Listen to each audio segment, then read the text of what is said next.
Documentary filmmakers should not be shying away from theatrical films, from making entertaining films, for competing with Hollywood.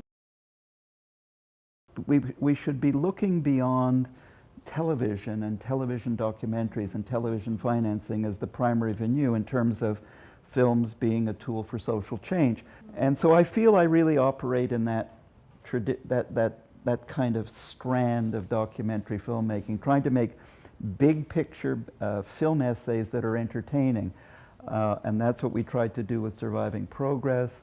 And it was absolutely critical to me in embarking on The Price We Pay that I have the same editor for The Price We Pay as we had for Surviving Progress, this brilliant young Quebec editor, Louis Martin Paradis. Not only is he deeply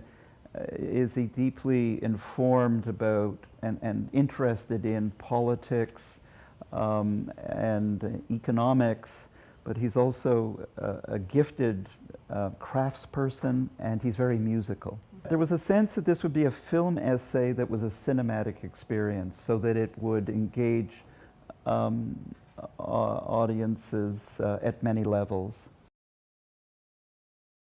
Before I went to film school, I was working on a doctorate, and I was very interested in socialist planning, the theory of socialist planning, and but at some point I decided socialism wasn't something that was happening anytime soon, and probably not in my lifetime, so I went to film school.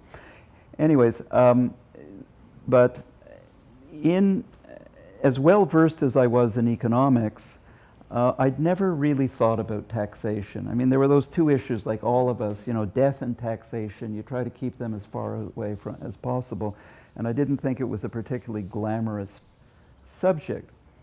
However, once I began to realize that taxation is actually a lens for understanding power, for understanding how power is distributed in society, who has power, who doesn't have power, and whether the regular person has a hope in hell of getting ahead, then I was hooked.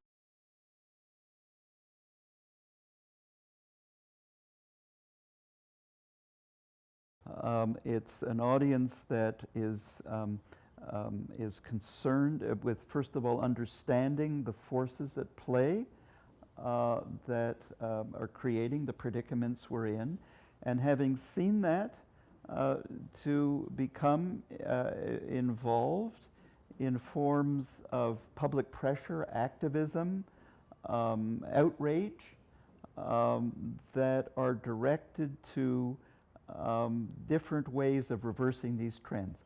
Wall Street and institutions involved in this speculative activity to the tune of trillions of dollars have to be a source for taxation that is used for the sustaining of the democratic nation state.